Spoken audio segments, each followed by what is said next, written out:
So now the angels in the heavens are impressed with you, and you're not impressed with yourself. You think you're worthless. Allah says in the Quran, وَلَقَدْ كَرَّمْنَا بَنِي آدَمَ. We honored the children of Adam. We honored the children of Adam. You know what this ayah teaches me? It teaches me I don't have to look for validation from anybody else. I can look for did I do a good job or not? I should check. Did the food come out? You shouldn't take this lesson and say, you know what? I don't need anybody else's opinion. Now, I'm going to go home and pour all the salt into the food and then cook it and say, how does it taste? Well, I don't care about your opinion because Allah has honored me. That's not what I'm saying. That's not what I'm saying at all. We do need to get correction from each other. And by the way, when you value yourself, then being criticized is not humiliation.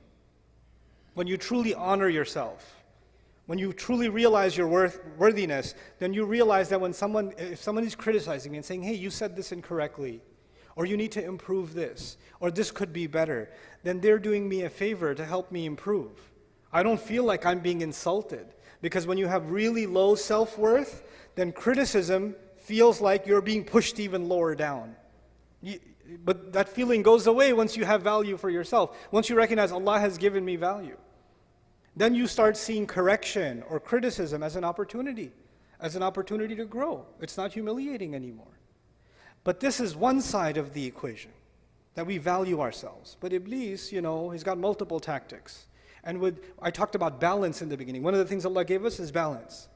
Nowadays, because people are the majority of the world is no longer interested in educating itself through books or reading or long study. In fact, if a video is more than 30 seconds, move on. And then they say, you know what they call that? I've been doing a lot of research. No, you haven't. You've been swiping TikTok. That's not called research. But I've been doing a lot of research into psychology. No, you haven't. A 3-minute YouTube video was not research into psychology. You haven't studied anything. Right? But we've become accustomed to quick sound bites, quick kinds of education.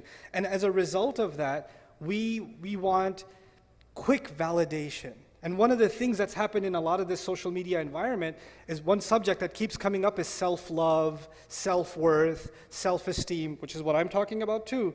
But you can take that too far. You're amazing.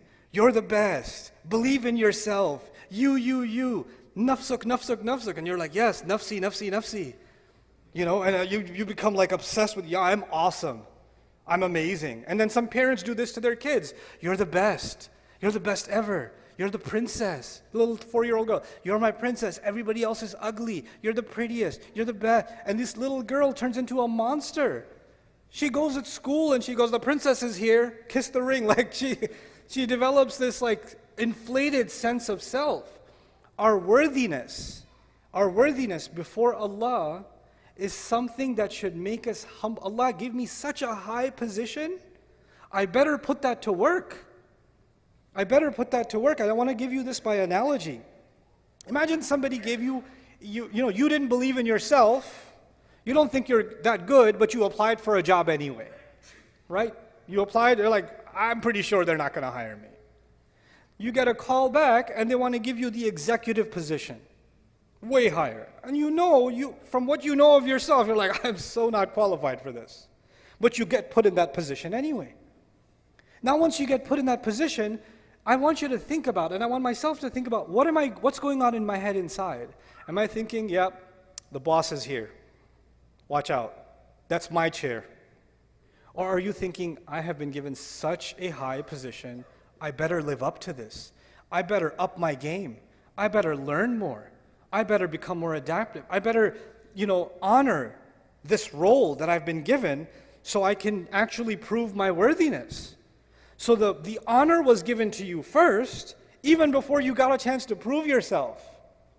The healthy attitude would be, I need to live up to this. Like it or not, now I'm here, I better step up. You understand? On the flip side is someone who gets that position without having earned it and then says, you know what else is there to do? I already got this position. Now I can look down at everybody else who doesn't have this position. Fake it till you make it, right? That's not how this works. This is actually the reality of arrogance. So on the one hand, we value ourselves, but what we actually are supposed to value is the potential that Allah gave us. We're supposed to value the ability to make the effort that Allah gave us, not the things that Allah gave us. The things that Allah gave us, He can give to anybody else. And these things will come and they will go. But the only thing of value before Allah is, and before ourselves should actually be just our efforts. وَأَن لَيْسَ لِلْإِنسَانِ إِلَّا مَا سَعَى. Human beings will have nothing of worth on Judgment Day except the efforts that they made. That's it. That's all that's going to matter. So what's this balance between confidence and humility that has to be struck? Because too much self-worth will turn into arrogance. And too much humility, then you start thinking, I'm nothing, I'm nobody. I'll give you an example of this that I saw in the Islamic space.